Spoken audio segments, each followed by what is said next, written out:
가벼운 것, 슬림형, 그리고 다기능 핸드폰을 원하고 있습니다. 여기서 고객의 니즈를 알고 있는 엔지니어는 더 작은 제품, 더 가벼운 제품을 스스로 이노베이션을 통해서 만들어냅니다. 이것을 우리는 싱크로나이징 전략이라 합니다.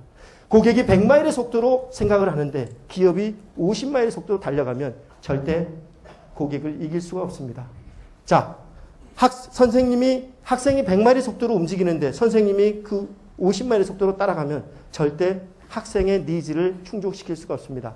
우리는 상대가 무엇을 원하는지 먼저 상대의 입장에서 거기에 맞는 것을 풀앤푸시의 법칙으로 세상에 승리의 법칙을 만들어내야 됩니다. 그러려면 상대가 무엇을 원하는지 demand based thinking을 해야 된다고 글로벌 리더들은 얘기를 합니다.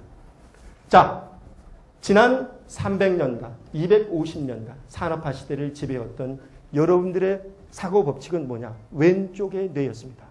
왼쪽의 뇌는 이성과 합리성을 지배하고 있습니다. 합리적 기대 가설을 토대로 해서 세상의 모든 경제 경영의 법칙이 만들어졌습니다. 루카스가 만들어 놓은 합리적 기대 가설이란 내가 물건값이 오르면 수요가 줄고 수요가 줄면 물건값이 떨어지면 수요가 늘 것이다 라는 사람들의 합리적 판단을 근거로 하고 있습니다. 이 합리적 기대 가설이 작동을 하지 않는 게 21세기입니다. 21세기 작동을 하지 않습니다. 물건값을 올렸는데 물건이 더 잘 팔려요.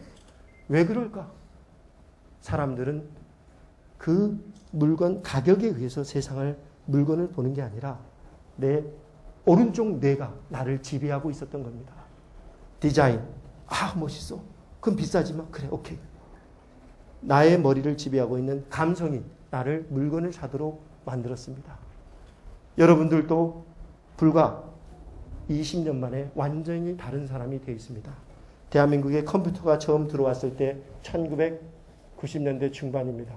여러분들이 그때 샀던 컴퓨터는 뭐냐? 싼 거예요. 가격이 여러분을 지배하고 있었습니다.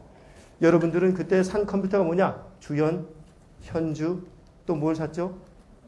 그것도 모자라서 여러분들은 용산 전자상가를 가서 조립했습니다. 그때 LG와 삼성이 컴퓨터가 300만 원이었습니다. 미쳤지. 내가 세 대를 사지. 왜 삼성, LG를 사? 안 샀습니다. 근데 불과 몇 년이 흐르고 여러분 집에 있는 컴퓨터는 뭡니까? 뭐예요? 다 브랜드 제품입니다.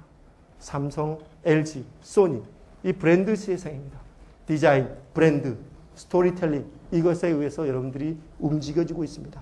그래서 20세기는 브레인스토밍의 시대였는데 21세기는 하스토밍, 사람들의 마음을 움직이는 삼성이라는 브랜드가 중소기업 브랜드와 같이 있을 때 내 마음이 그 브랜드에 의해서 마음이 삼성으로 움직이게 하는 그런 고도의 시대로 세상이 진화하고 있습니다.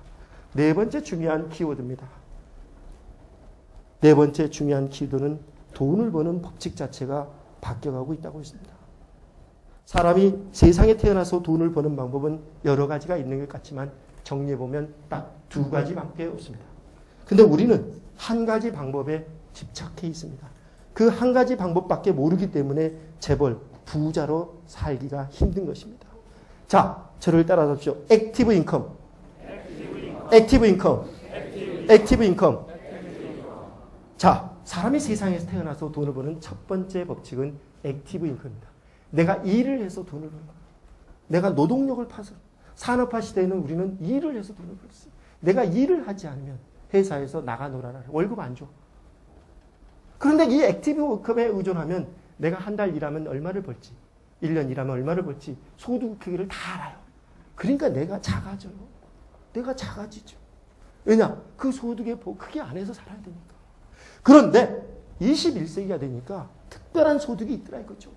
내가 일을 하지 않아도 창출되는 소득이 있더라 이거죠. 그것을 우리는 패시브 인컴이라고 합니다. 따라잡시오. 패시브 인컴. 패시브 인컴. 아, 세상에 내가 일을 하지 않아도 창출되는 소득이 있을까? 아, 글쎄 있더라 이거죠. 그게 있더라 이거죠. 여러분들 중에서도 패시브 인컴을 창출하는 분이 많습니다. 패시브 인컴은 일을 하지 않아도 창출됩니다.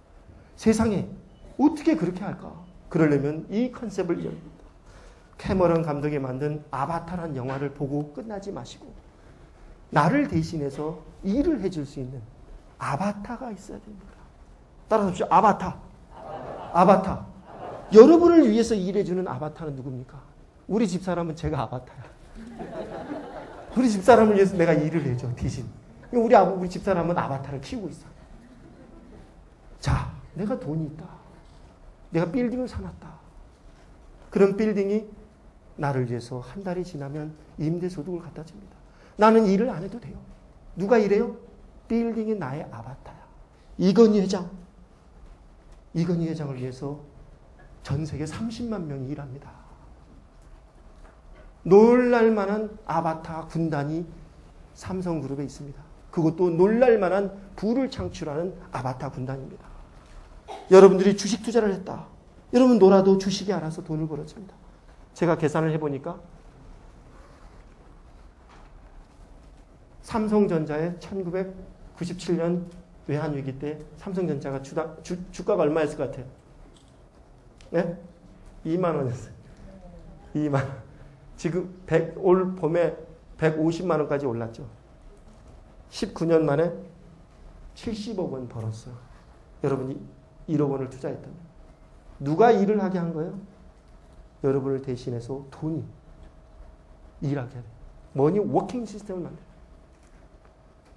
여러분을 대신할 수 있는 아바타. 그 아바타가 일을 하도록 하는 세상이 21세기입니다. 아바타의 메커니즘으로 놀랄만한 패시브 인컴을 창출하고 있는 기업의 사례들을 제가 여러분들에게 자세히 안내해 드리겠습니다. 세상이 변하면서 전 세계가 하나로 연결되어 있습니다. 10억 명이 페이스북을 합니다. 전 세계 인구 70억 명 중에 10억 명, 7사람 중에 한 사람이 다 연결되어 있어요. 산업화 시대 전 세계 어느 누구 모르는 사람도 5.8 degree of separation 6단계만 거치면 다 연결되는 사회에 살았어요. 그런데 페이스북이 도입이 되면서 전 세계는 4단계만 거치면 다 연결되는 사회로 하이퍼 커넥티드 초연결 사회가 되어가고 있습니다. 초연결 사회가 되었습니다. 세계화를 가장 먼저 추진한 세계화 1.0을 누가 만들었냐? 국가가 만들었습니다. 전 세계 식민 영토를 개척을 했습니다. 식민주의 시대를 열었죠. 그 국가의 세계화를 넘겨받은 사람이, 넘겨받은 것이 누구냐? 바로 기업입니다. 다국적 기업들이 전 세계로 확장하면서 세계화를 주도했습니다. 이게 산업화 시대의 물결이었습니다. 지금 우리가 사는 시대의 물결은 초연결 사회에 살고 있습니다. 3.0은 누구냐? 세계화 3.0은 개인입니다. 유학을 가고 이민을 가고 자기가 살고 싶은 나라에 가서 세계화를 주도를 했습니다. 지금 우리는 어떤 시대에 살고 있느냐?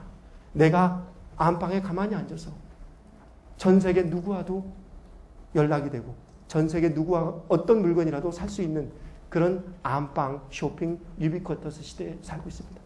핸드폰 하나만 있으면 누구든지 페이스토킹을 할 수가 있습니다. 핸드폰 번호만 알면 페이스북 친구가 되면 트위터 친구가 되면 누구든지 연결되는 세상에 살고 있습니다. 저는 여러분들이 이름만 들으면 알만한 많은 분들이 페이스북으로 연결되어 있습니다. 자, 보세요. 정리해보면 세상은 농업혁명을 거쳐서 산업혁명을 거쳐서 정보화혁명을 거쳐서 창조혁명, 아날로그를 디지털과 결합하는 컨버전스의 창조력을 어떻게 발휘하느냐에 따라서 세상의 승자의 법칙이 바뀌어집니다. 근데 더 놀랄만한 것은 이게 오고 있다는 것입니다. 스프릿, 물질에서 정신의 시대로 세상이 바뀌어가고 있다. 글로벌 리더들이 얘기하고 있습니다. 누구나 부자가 되길 원합니다. 하지만 부자의 가치보다 더 중요한 가치가 있는 영적의 시대, 정신적 만족, 행복, 의미, 가치를 추구하는 시대로 세상이 계속 진화하고 있습니다. 자, 이건희 회장님, 제가 보기에는 벌써 행복하지 않습니다. 왜냐? 그분은 대한민국 사회를 위해서, 세상을 위해서 무엇을 해놨습니까? 큰 기업을 해놨어요. 하지만 세상이 존경받을 만한 의미 있는 일, 가치 있는 일, 사람들의 행복을 보장해 줄 수 있는 그런 가치 있는 일은 아직 하지 않았다. 이렇게 봅니다. 노벨 평화상을 만든 그분은 노벨 재단을 만들어서 세상에 의미 있는 업적을 만들었습니다. 카네기 재단. 빌 게이츠는 돈을 다 벌고 나서 해보니까 더 가치 있는 게 있더라. 돈이 없어서 치료를 못 받은 사람, 돈이 없어서 교육을 못 받는 사람. 멜린다 앤 게이츠라는 재단을 만들어서 이 일을 하고 있습니다. 영성의 시대, 자본주의 4.0의 시대, 그리고 따뜻한 자본주의 시대, 그리고 경제민주화의 시대를 열고 있습니다. 빌 게이츠는 그것을 크리에이티브 캐피탈리즘이라고 이야기하고 있습니다. 자, 세상이 이렇게 바뀌어가고 있습니다. 자, 네 번째 패러다임부터 제가 강의를 실사례를 통해서 진행하도록 하겠습니다. 제가 정확히 해야 되니까 아직 안 들어오네요. 문자가. 이런 일이 있을 수가 있나요? 지금 제가 경품을 많이 준비를 했습니다. 책도 준비를 했고요. 이북을 다운받을 수 있는 쿠폰도 준비를 했고요. 더 많은 돈이 담긴 쿠폰도 준비를 했습니다. 질문이 들어오는 대로 바로 갑니다. 자, 21세기의 부를 축적할 수 있는 패러다임. 아바타입니다. 따라서 하십시오. 아바타. 아바타. 자, 돈을 버는 법칙이 사람이 일하는 낮은 부가가치를 창출하는 시대에서 누가 일을 해요? 돈이 일하는, 시스템이 일하는 그런 경제로 세상이 바뀌어가고 있습니다. 여러분, 돈과 시스템이 일하는 그런 경제로 여러분들의 패러다임을 바꾸십시오. 여러분들은 일을 해서, 액티브 인컴이라는 것은 열심히 일을 해서 삶의 보람과 성취, 의욕을 느끼는 그런 인컴입니다. 반드시 필요한 인컴입니다. 그런데 내가 번 돈이 나를 대신해서 또 다른 차원에서 돈이 나를 위해서 돈을 벌어준다. 이것은 나를 더 행복하게 만들어주는 또 다른 소득의 원천입니다. 삼성전자를 봤더니 이런 패턴을 보였습니다. 2만 원짜리가 148만 원, 시장 한때 150만 원을 돌파했습니다. 그러려면 여러분들이 뭘 했느냐? 산업화 시대가 만들어줬던 R&D의 패러다임을 바뀌고 함께 together 함께 나가야 됩니다. 내가 가진 역량을 남의 역량과 연결을 해서 C&D Connect and Development 전략을 하거나 CNC Connect and Create 전략으로 세상을 바꿔야 됩니다. 그러려면 내가 혼자 할 수가 없어요. 내가 혼자 할 수가 없는데 나의 고객을 활용하면 할 수가 있습니다. 고객을 직원처럼 활용하라. 다른 기업을 계열사처럼 활용하라. 전 세계의 보통의 기술은 커모도티가 됐다. 보통의 기술을 나는 남에게 활용을 하고 나는 특화된 핵심 기술만 하라. 이게 21세기의 전략입니다. 자, 어떻게 하냐? 패시브 인컴을 가장 많이 창출하는 것이 바로 은행입니다. 은행은 어떻게 해서 패시브 인컴을 놀랄 만큼 창출하느냐?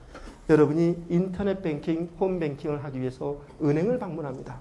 은행을 방문해서 여러분들이 인터넷 뱅킹 신청서를 써요. 여러분들의 프로필을 다 써주죠. 그러면 은행이 여러분에게 하는 일이 뭐죠? 임시 아이디 패스워드를 줍니다. 그 다음부터가 중요합니다. 그럼 여러분들은 뭘 합니까? 내 노동력으로 집에 와서 내 컴퓨터 앞에서 내 노동력으로 내가 인증서를 다운받습니다. 인증서 그 디렉션대로 따라 시키는 대로 해요. 인증서를 다운받고 그 다음에 뭘 하죠? 내 돈을 내가 송금을 시켜요. 누구의 노동력입니까? 고객의 노동력이에요. 은행 여러분들은 고객의 노동력을 사용을 했기 때문에 고객한테 뭘 줘야 돼요? 수고비를 줘야 되는데 철면피야. 수고비를 받아요? 안 받아요? 오히려 수고비를 받아가. 이렇게 해서 국민은행이 1년에 창출한 소득이 얼마냐? 1조 원입니다. 패시브 인컴 누가 만들어줘요? 홈뱅킹이라는 시스템이 무한 부를 창출할 수 있도록 만들어줬습니다. 우리은행, 하나은행, 신한은행, 농협 9천억 원씩 연간 패시브 인컴을 창출합니다. 놀랄만한 일들입니다. 월마트, 세계에서 가장 돈을 많이 버는 회사입니다. 1년에 430조 원을 법니다.